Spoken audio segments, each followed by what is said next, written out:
Good morning, students. Today we will start the concept of class diagram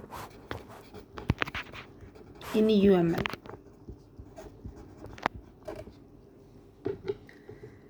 So what is class? Class is a description of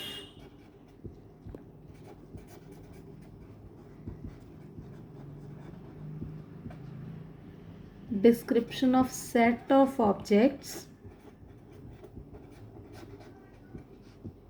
that share the same attributes.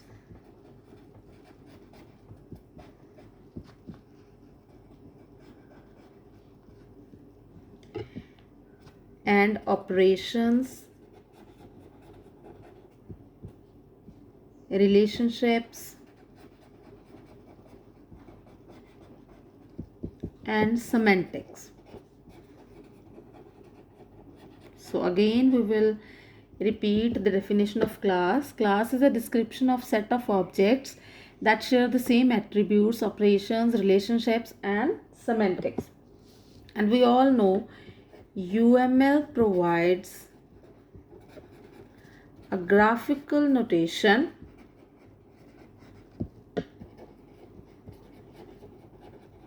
to represent a class.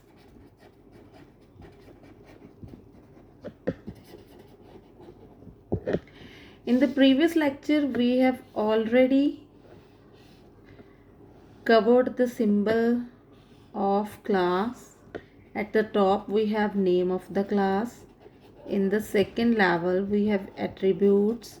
And at the third level, we have functions, or you can say methods, or you can say operations, which are required to implement the functionality of the overall class.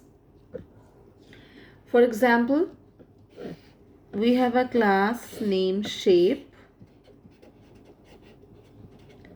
Its attributes are origin and its functions are move and resize.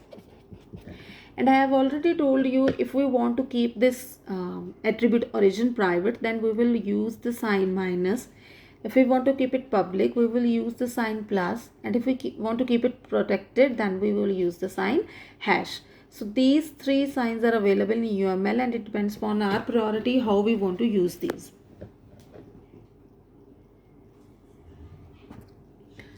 Now we can also represent class with a simple rectangular box with the name in it, customer. So when we write only the name, it gives us the abstract view. And sometimes we can also specify the path, where a particular file is located, where to fetch a particular class file. So we can also mention that.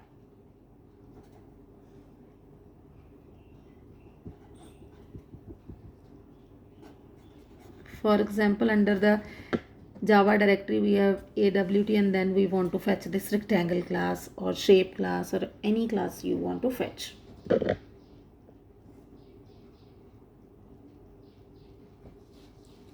We can also specify the type of the attribute, whether we want to declare is at int data type, whether we want to declare is at int, whether we want to declare it as character or float. It depends upon the application in which we want to use this. So we can also mention those data types in UML class symbol.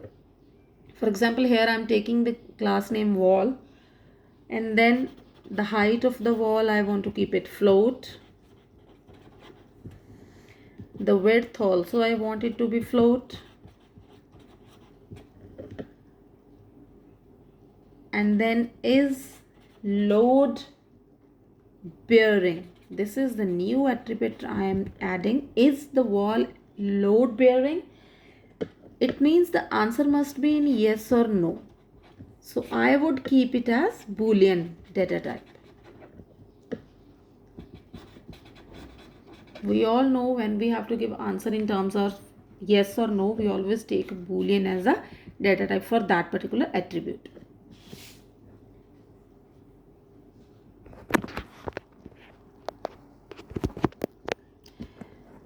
So now we will discuss what are the different relationships that we use in class diagram. The very first relationship is dependency.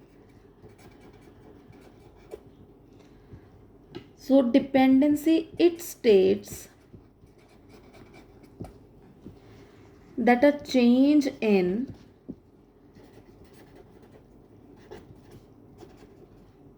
specification of one thing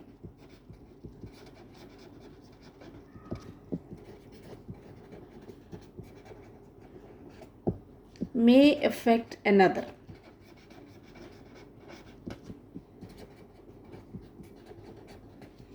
That uses it, but not necessarily the reverse. So we again repeat the definition. What is the definition of dependency relationship? It states that a change in specification of one thing may affect another that uses it, but not necessarily the reverse. So what does it mean? That suppose we have class 1, it is using class 2 as a parameter or as a operation. It means class 1 is dependent on class 2. So whatever change we will do in class 2, that would be reflected in class 1, because the functionality of class 1 is totally dependent on class 2. But if we want to change or if we want to update class 1, it will not reflect in class 2. So that is the meaning of the definition of dependency relationship. For example, and dependency relationship is always shown with this dashed line. For example, we have a class film clip.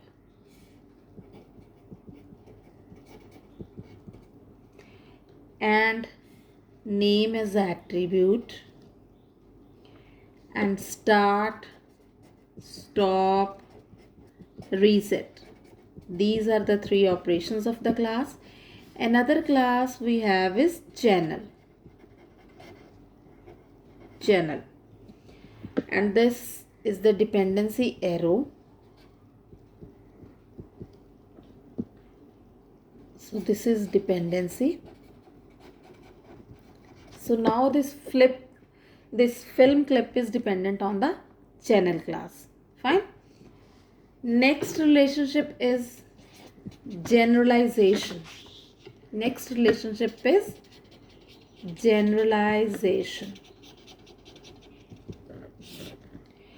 So generalization is a relationship between a general thing. General thing is also known as called as superclass or a parent class. So generalization is a relationship between a general thing and a more specific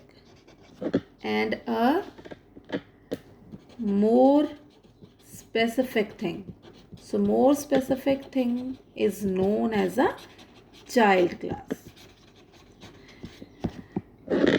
So the definition I repeat again: generalization is a relationship between a general thing and a more specific thing, where general thing is a superclass or a parent class as we declare in programming, and specific thing is child class.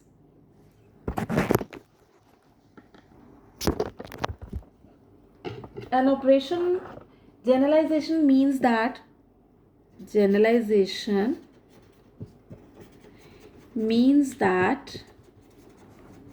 a child is substitutable for a parent. Generalization also means that a child is substitutable for the parent.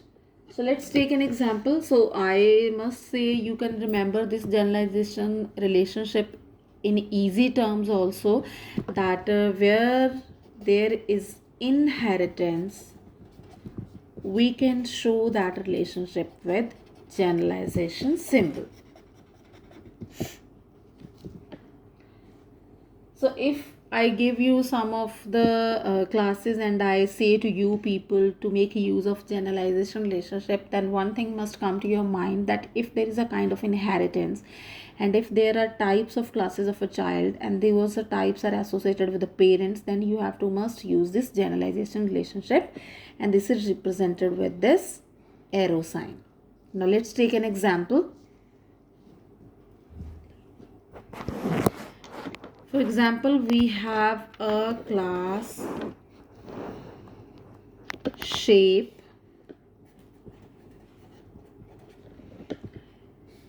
attribute origin, and operations are move, resize, and display. So this is the parent class. And now I take children classes. One is rectangle, second is circle, and third is polygon. Now, as the name implies, rectangle, circle, and polygon, these are the different shapes. So it means these are the child classes which would be associated with this shape, parent class. So these are the different types of the shape. The shape can be rectangle, the shape can be circle, the shape can be polygon, and the same number of operations can be we can use in this. Move, resize, and display can be used for rectangle also. Move, resize, and display can be used for circle also, and all these three can be used for polygon.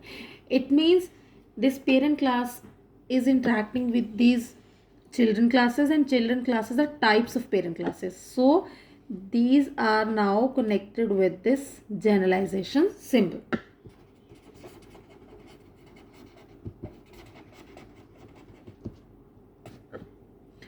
Now we all know we can enhance this children class by having any extra attributes, such as we take it here as corner in case of rectangle, and radius in case of circle,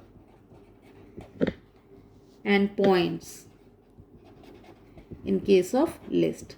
So this is a kind of inheritance. We will inherit all these attributes of parent class and we will enhance the child class by adding these extra attributes. So this is the best and easy example of generalization. Now let's discuss the next relation.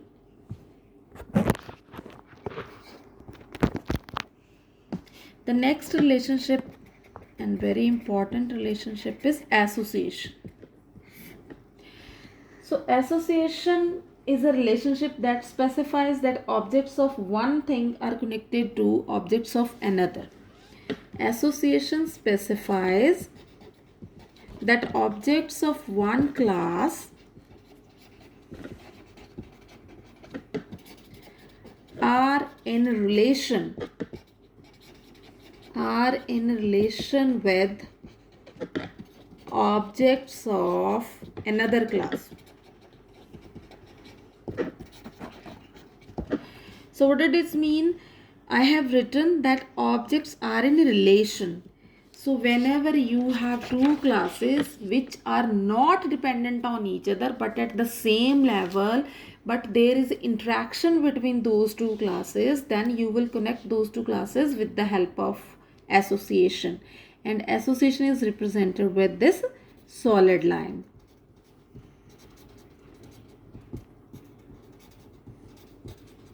So we have class 1, then we have class 2. So class 1 and class 2, these are not dependent on each other, but then they are interacting with each other. So those would be connected with these two will be connected with this association. So I have not mentioned any kind of arrow here. So it means association is bidirectional in nature. It is bidirectional. So suppose we have this city class, and here also we have city class, city 1 and city 2. So these two classes are connected with each other. So now I have linked these two classes with association. Now if I instantiate or initiate these classes, I here write Amritsar, and here I write Jalandhar.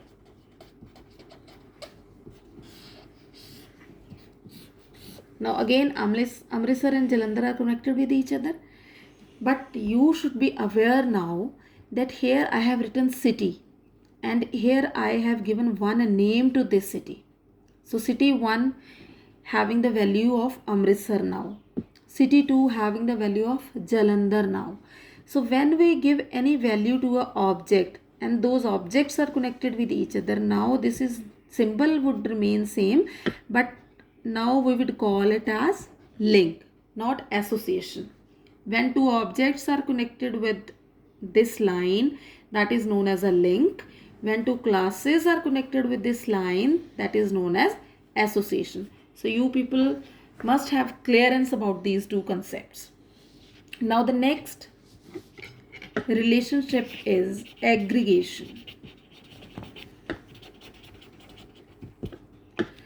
So the symbol of aggregation is this diamond, and the meaning of aggregation, you all know that, to sum up. So it represents a whole part of relationship. So aggregation represents whole part of relationship. Let's take an example. So it means we have to use the aggregation relationship where one class represents a larger thing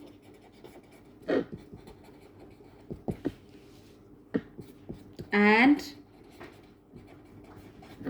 another class represents smaller thing, which is parts. For example, we have one class company. For example, we have one class company, and second class we have departments. So it means departments are part of company. So they will connect with this company class with the help of this aggregation symbol.